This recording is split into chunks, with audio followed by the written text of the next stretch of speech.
Hello guys, this is अभिषेक। दोस्तों, स्वागत है आप सभी लोगों का मेरे चैनल फिजिक्स फैक्ट बाय अभिषेक सेट में। दोस्तों, आपकी आगामी परीक्षा के लिए जो हम लोग की साइंस की श्रृंखला चल रही थी उसमें आज का महत्वपूर्ण टॉपिक है चुंबक। दोस्तों, बहुत ही महत्वपूर्ण है, आप सभी लोग जानते हैं और आप लोगों में से कई लोगों ने ये कहा भी था कि सर मैग्नेटिज्म का चैप्टर पढ़ाइए, पर मैंने भी कहा था कि जब उसका टाइम आएगा तो उसे भी पढ़ाऊंगा। तो आज इसका टाइम आ गया है, यूं कह सकते हैं आज मैग्नेटिज्म कह रहा होगा कि अब अपना टाइम आ गया आज ना। तो आइए इसके साथ शुरुआत करते हैं। सबसे पहले जो हम लोग को आज पढ़ना है, एक बार बात कर लें क्या क्या पढ़ना है। तो चुंबक और स्टेट का प्रयोग, चुंबकीय क्षेत्र एवं रेखाएं, सीधे तार से उत्पन्न चुंबकीय क्षेत्र, धारावाही लूप से उत्पन्न चुंबकीय क्षेत्र, फ्लेमिंग के बाएं हाथ एवं दाएं हाथ का नियम, विद्युत चुंबकीय प्रेरण, विद्युत मोटर, जनित्र और विद्युत चुंबक, इतनी चीजें हम लोग को पढ़नी। तो आइए शुरुआत करते हैं। पहला जो चीज है वो है चुंबक यानी मैग्नेट। तो चुंबक क्या होता है कि प्रकृति में पाए जाने वाला एक ऐसा काला पत्थर जिसमें लोहे या लोहे के जैसे पदार्थों को अपनी ओर आकर्षित करने की क्षमता थी, उसे कहा गया चुंबक। इसका केमिकल फॉर्मूला होता है Fe3O4। आपके काम की चीज ये कि चुंबक का रासायनिक सूत्र क्या होता है, Fe3O4, इसको ध्यान रखिएगा। फिर बात आती है ऑर्स्टेड का प्रयोग। ऑर्स्टेड ने क्या किया था, उन्होंने किया क्या, एक चालक लिया, उसमें तार लगाया, बैटरी से बैटरी लगा के उसमें जब धारा प्रवाहित किया तो उन्होंने देखा कि उस कंडक्टर के चारों ओर एक चुंबकीय क्षेत्र उत्पन्न हो जाता है। तो ऑर्स्टेड का प्रयोग क्या बताता है, धारा का चुंबकीय प्रभाव। यहां से क्वेश्चन यही बन सकता है कि, तो मैं यहां लिख दे रहा हूं, ऑर्स्टेड का प्रयोग धारा के चुंबकीय प्रभाव पर आधारित है। पहला ये देखिए, दो क्वेश्चन बन चुके, एक ये, ठीक है। फिर आता है चुंबकीय क्षेत्र क्या होता है। तो भैया, किसी चुंबक के चारों ओर का वह क्षेत्र जिसमें किसी अन्य चुंबक पर आकर्षण अथवा प्रतिकर्षण बल का अनुभव हो, वो चुंबकीय क्षेत्र कहलाता है, ठीक है। क्या कोई और डेफिनेशन हो सकती है? यस, चुंबकीय क्षेत्र वह क्षेत्र होता है जिसमें चुंबकीय सुई एक बल आघूर्ण का अनुभव करते हुए घूमती है, ठीक है। चुंबकीय क्षेत्र की तीव्रता का मात्रक होता है टेस्ला। चुंबकीय क्षेत्र की तीव्रता का मात्रक होता है टेस्ला या वेबर, WB से दिखाते हैं वेबर, ठीक है भाई। ये भी ध्यान रखिएगा कि चुंबकीय क्षेत्र की तीव्रता का मात्रक क्या होता है, टेस्ला या वेबर। चुंबकीय क्षेत्र रेखाएं क्या होती हैं, तो चुंबक के चारों ओर की वह काल्पनिक रेखाएं जिस पर एक चुंबकीय सुई बल आघूर्ण का अनुभव करते हुए घूमती है, जिसके अलोंग घूमती है ना। चुंबकीय बल रेखाएं जो होती हैं वो आपका, अच्छा यहां से देखिए, चुंबकीय बल रेखाएं जो होती हैं वो नॉर्थ पोल से निकलती हैं और साउथ पोल की ओर जाती हैं। दूसरा है, ये कभी एक दूसरे को कट नहीं करती, नहीं काटती, ठीक है। तीसरा, ये बंद वक्र का निर्माण करती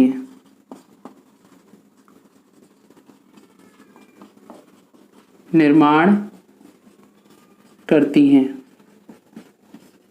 चौथा है, जहां चुंबकीय रेखाएं पास पास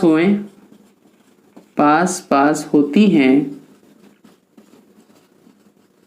वहां क्षेत्र प्रबल होता है।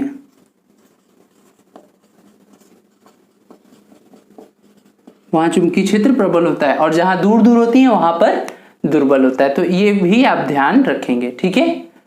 चुंबक क्या क्या गुण है चुंबक का? गुण ये है कि चुंबक को जब भी आप स्वतंत्रता पूर्वक लटकाते हैं तो वो हमेशा नॉर्थ और साउथ दिशा में ही जाकर रुकती है।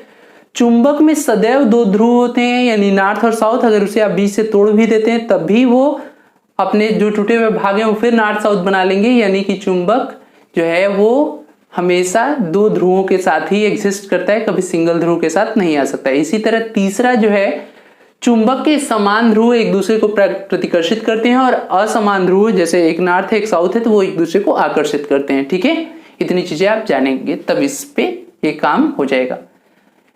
नेक्स्ट है, ध्यान से देखिएगा,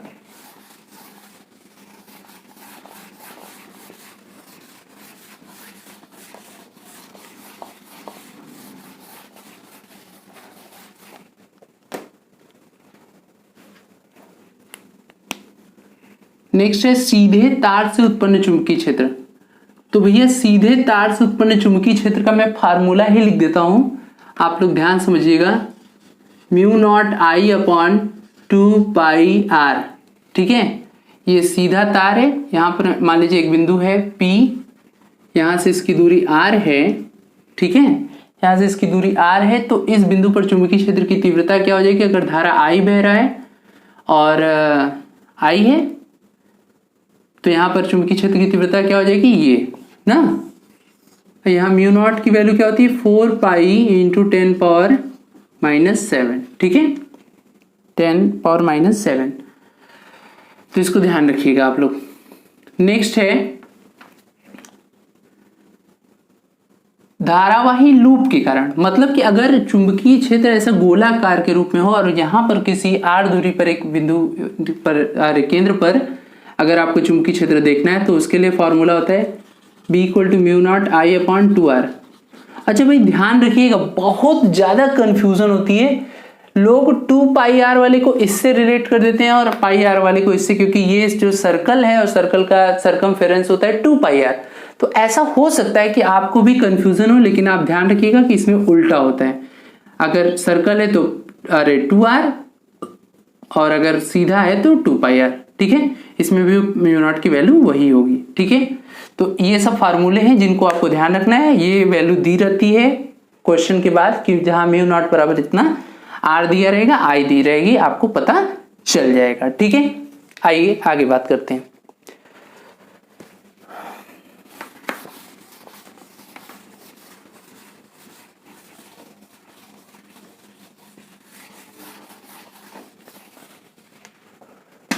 अगला है फ्लेमिंग के बाएं हाथ व दाएं हाथ का नियम। तो आपके लिए जो काम की चीज है वो ये है कि फ्लेमिंग का बाएं हाथ का नियम क्या देता है। फ्लेमिंग के बाएं हाथ का नियम,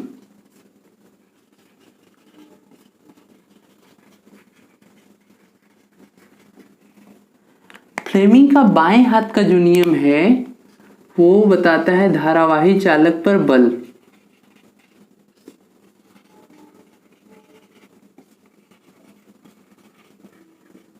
बल की दिशा।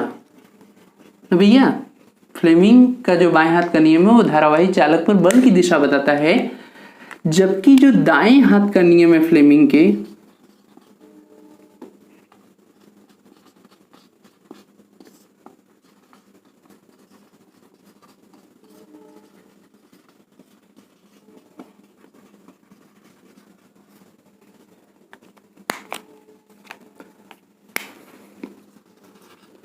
वो चालक में प्रेरित धारा की दिशा बताता है। ठीक है, वो चालक में प्रेरित धारा की दिशा को बताता है। तो ध्यान रखिएगा, यही दो क्वेश्चन बन ही सकते हैं, इसके अलावा और कोई क्वेश्चन नहीं बनता है। तो इतना तो आपको ध्यान रखना ही रखना है। उसके बाद देखिए, अब बात आती है, इसको मैं रफ कर रहा हूं, अब बात आती है विद्युत चुंबकीय प्रेरण की।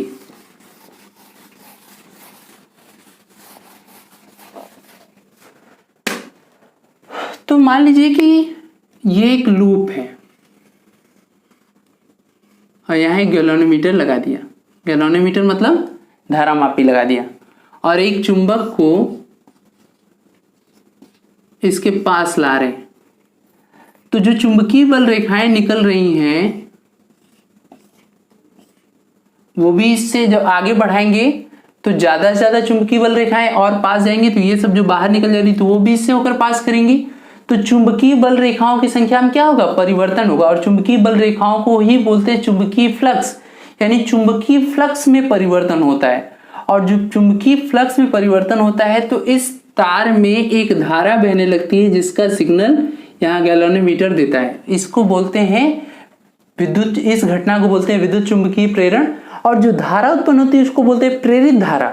और जो विद्युत वाहक बल उत्पन्न होता है उसको बोलते हैं प्रेरित विद्युत वाहक बल। तो कैसे हुआ, पूरी कहानी क्या है, तो कहानी ये है, चुंबकीय फ्लक्स में परिवर्तन हुआ तो प्रेरित विद्युत वाहक बल उत्पन्न हुआ।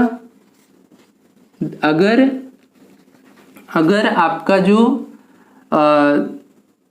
मतलब तार है, तार लूप के रूप में है, लूप मतलब बंद है ना, लूप के रूप में है, तो उसमें एक धारा बहने लगती, क्योंकि बंद सर्किट में ही तो धारा बहती है, बंद परिपथ में ही तो धारा बहती है। तो अगर धारा लूप के रूप में है, मतलब इस तरह से है, बंद है किसी तरीके से, या ऐसे ही चालक है लेकिन वो एक दूसरे से जुड़े हुए हैं, तो क्या होगी, एक धारा बहेगी जिसको हम लोग बोलते हैं प्रेरित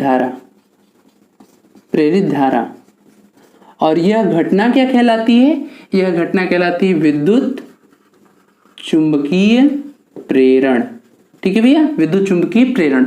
इसके नियम को किसने बताया था, तो इसके नियम को बताया था मिस्टर फैराडे ने। देखो, धारा का चुंबकीय प्रभाव ऑर्स्टेड ने बताया था, ध्यान सुनिएगा।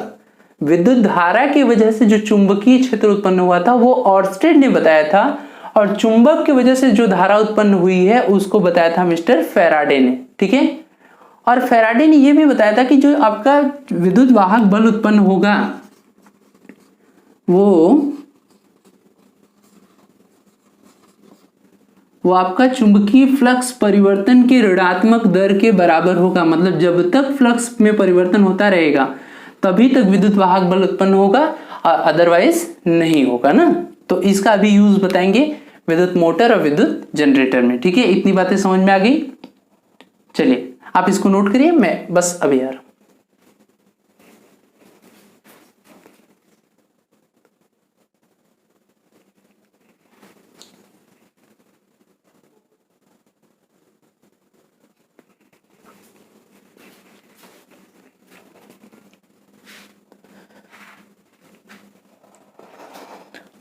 नोट कर लिए। इसके बाद जो दूसरा नियम है फैराडे का, वो ये कहलाता है, उसको कहते हैं लेंज का नियम। तो लेंज का नियम क्या कहता है भाई, तो मैं इसको रफ कर रहा हूं तब बताऊं लेंज का नियम क्या कहता है।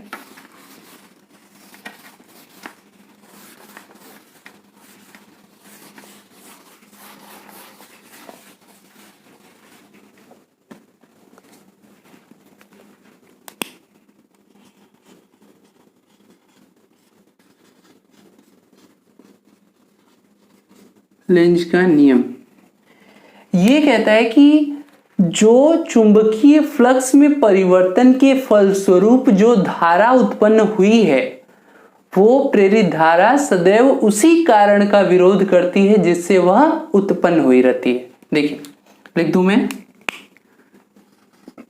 प्रेरित धारा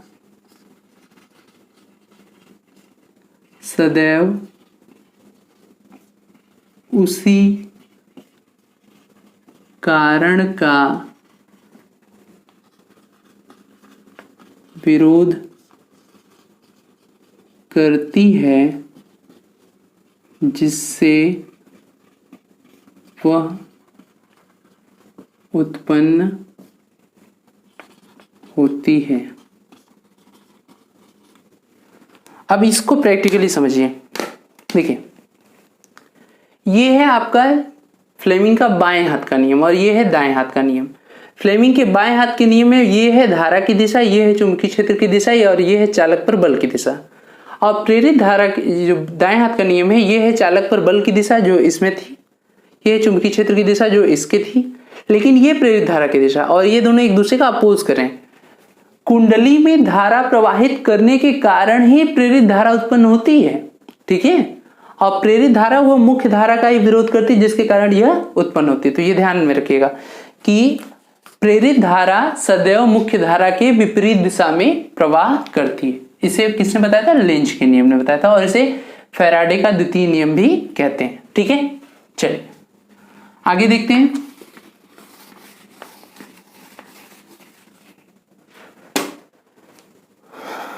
आगे का टॉपिक है हम लोग का विद्युत मोटर।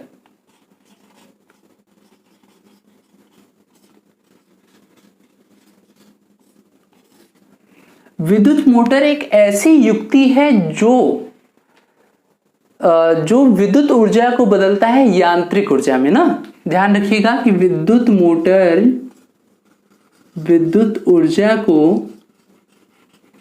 किसमें बदलता है? यांत्रिक ऊर्जा में, ठीक है। विद्युत मोटर जो है वो विद्युत ऊर्जा को यांत्रिक ऊर्जा में बदलता है, और ये किस नियम पर कार्य करता है? तो यह फ्लेमिंग के बाएं हाथ के नियम पर कार्य करता है।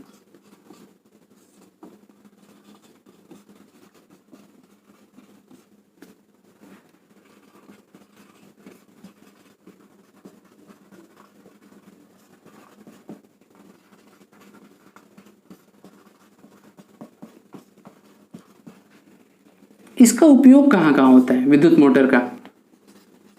टुल्लू पंप जानते हैं ना, टुल्लू पंप, पंखा,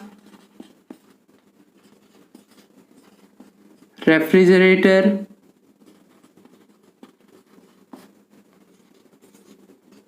मिक्सर मशीन,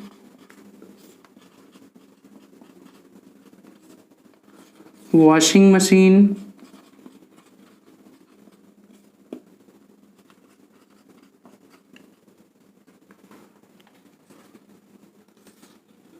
ड्रिल मशीन, या हर वो चीज जिसमें वो मोटर लगा रहता है जिससे वो घूमता है। आप ऐसे समझ सकिए कि जो भी चीज घूमता है बिजली से, उन सभी में आपका विद्युत मोटर लगा रहता है। ओके, विद्युत मोटर लगा रहता है।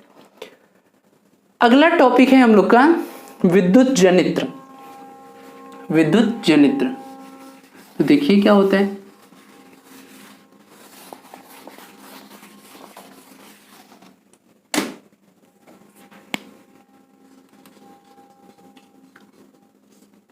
जो जनरेटर होता है ना, ये मोटर का उल्टा काम करता है। ये आपका यांत्रिक ऊर्जा को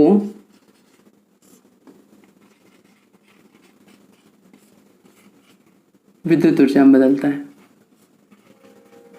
और साथ ही साथ आप ये कह सकते हो कि अगर जो हम उसमें फ्यूल डालते हैं तो वो रासायनिक ऊर्जा है, तो हम ये कह दें कि ये रासायनिक ऊर्जा को यांत्रिक ऊर्जा और यांत्रिक ऊर्जा को विद्युत ऊर्जा में बदलता है। कौन? विद्युत जनित्र। तो ये जो है आपका दो तरह का होता है। एक होता है एसी जनरेटर,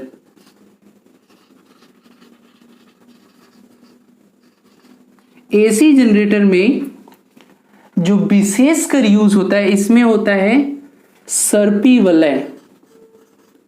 जो मैं पॉइंट बता रहा हूं सिर्फ उतना याद रखिएगा, क्योंकि बाकी सब कुछ जो है वो सेम है। सर्पी वलय होता है, और इसमें जो आपका करंट फ्लो होता है वो इस तरह से होता है, ठीक है। और इस धारा को कहते हैं प्रत्यावर्ती धारा, और प्रत्यावर्ती धारा की फ्रीक्वेंसी हमारे देश में, प्रत्यावर्ती धारा की आवृत्ति अपने देश भारत में 50 हर्ट्ज है। इसका मतलब कि 1 सेकंड में ये 50 साइकिल ऐसे कंप्लीट कर लेगी। और जो डीसी जनरेटर होता है, इसमें आपका विभक्त वलय होता है। एक बार इंग्लिश में भी जान लीजिए, इसको बोलते हैं स्लिप रिंग। कहां लिखूं, यहां स्लिप रिंग, और इसमें जो होता है वो स्प्लिट रिंग होता है।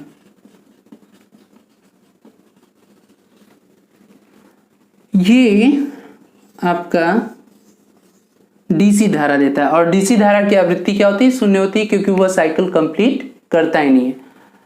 मोस्ट इंपॉर्टेंट क्वेश्चन है कि ये किस सिद्धांत पर काम करता है, तो ये विद्युत चुंबकीय प्रेरण के सिद्धांत पर कार्य करता है। कौन, जो जनरेटर होता है वो विद्युत चुंबकीय प्रेरण के सिद्धांत पर कार्य करता है। तो आप ध्यान रखिएगा एसी जनरेटर में। अच्छा, जनरेटर के 4 पार्ट्स होते हैं, वो मैं आपको अभी बता रहा हूं। कहां बताऊं, यहां बता देता हूं। जो पहला पार्ट है वो है क्षेत्र चुंबक। क्षेत्र चुंबक, क्षेत्र चुंबक में यू आकार के यू आकार का चुंबक यूज करते हैं। फिर उसके बाद आर्मेचर। आर्मेचर क्या बना होता है, इस चीज को ध्यान रखना कि आर्मेचर जो रहता है वो मुलायम लोहे का बना रहता है, जिसको कच्चा लोहा भी कहते हैं, मुलायम लोहे का बना रहता है। क्षेत्र चुंबक हो गया, आर्मेचर हो गया, फिर ये आपका सर्पी वलय होता है, और एक होता है कार्बन ब्रश। जो कार्बन ब्रश होता है वो एक्चुअली में ग्रेफाइट का बना होता है, क्योंकि ग्रेफाइट ही जो है वो विद्युत का सुचालक है। तो ध्यान रखिएगा इतनी चीज। ओके, नेक्स्ट देखते हैं।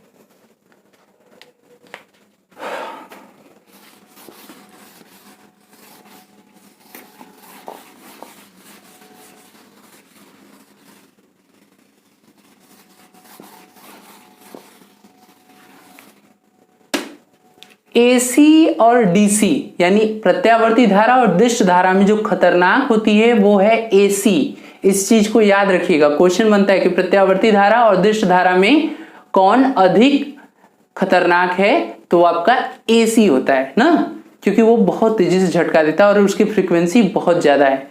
तो ध्यान रखिएगा। और इन्वर्टर से जो करंट आती है वो डीसी है, और हमारे घरों में जो करंट आती है वो आपका एसी है। जहां डीसी की जरूरत होती है वहां पर हम उसमें ये डायोड लगाकर, पीएन जंक्शन डायोड लगाकर उसे चेंज कर लेते हैं डीसी में। ठीक है, तो एसी को डीसी में परिवर्तित करने के लिए किस उपकरण का उपयोग करते हैं, तो पीएन जंक्शन डायोड, पीएन संधि डायोड का यूज करते हैं।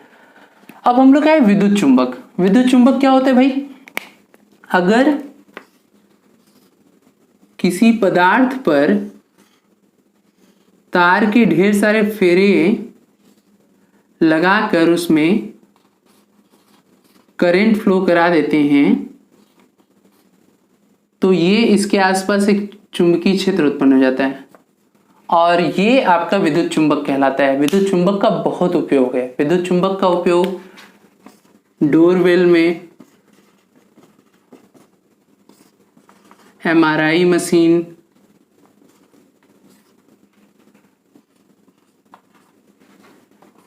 इलेक्ट्रिक क्रेन में यूज करते हैं, इंडस्ट्रीज में,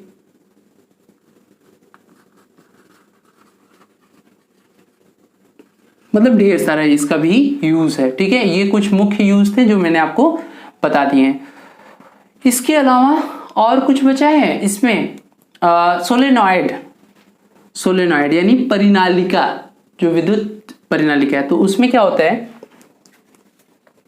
मैं रफ करूं इसको,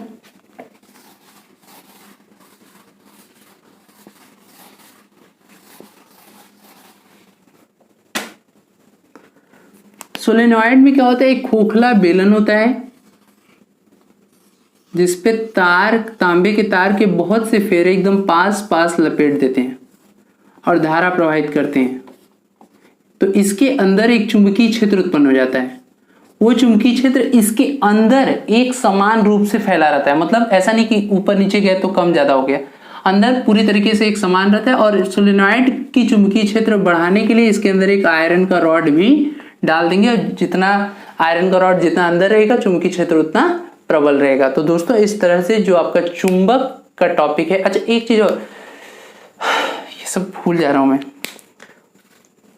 देखिए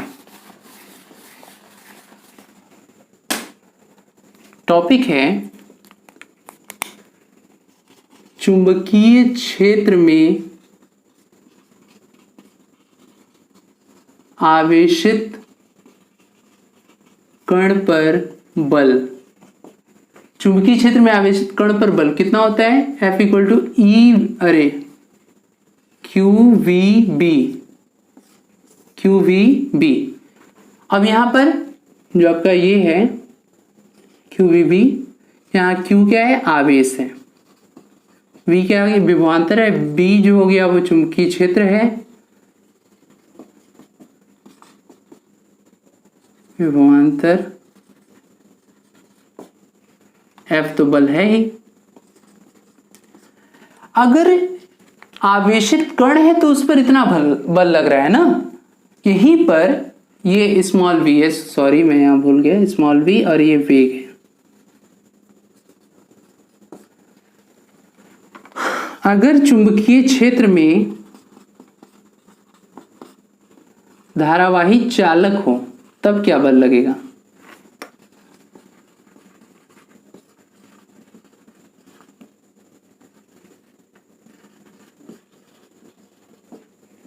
उसके लिए फॉर्मूला है F इक्वल टू IBL।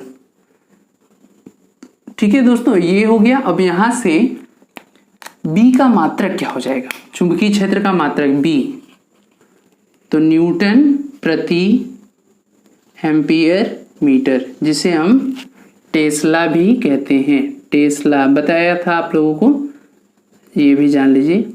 और ये भी जानिए कि एक टेस्ला में 10 की पावर 4 गॉस होता है। एक टेस्ला में 10 पावर 4 गॉस होता है। तो दोस्तों इस तरह से मैग्नेटिज्म चैप्टर में जो आपके इंपॉर्टेंट चीज थे उसे मैंने बता दिया है। अब इसके अलावा आपको अगर कुछ पूछना होगा तो आप मुझे जो है वो आप कमेंट सेक्शन में बोल सकते हैं, या तो ये मेरा व्हाट्सएप नंबर है, इस पे आप हमसे बात कर सकते हैं कि सर हमको इस क्वेश्चन में डाउट है, और इस तरह से आप हमसे जुड़ सकते हैं। तो वीडियो पसंद आई होगी तो इसे लाइक करिएगा, दोस्तों में शेयर करिए और चैनल से जुड़े रहिए। Thank you.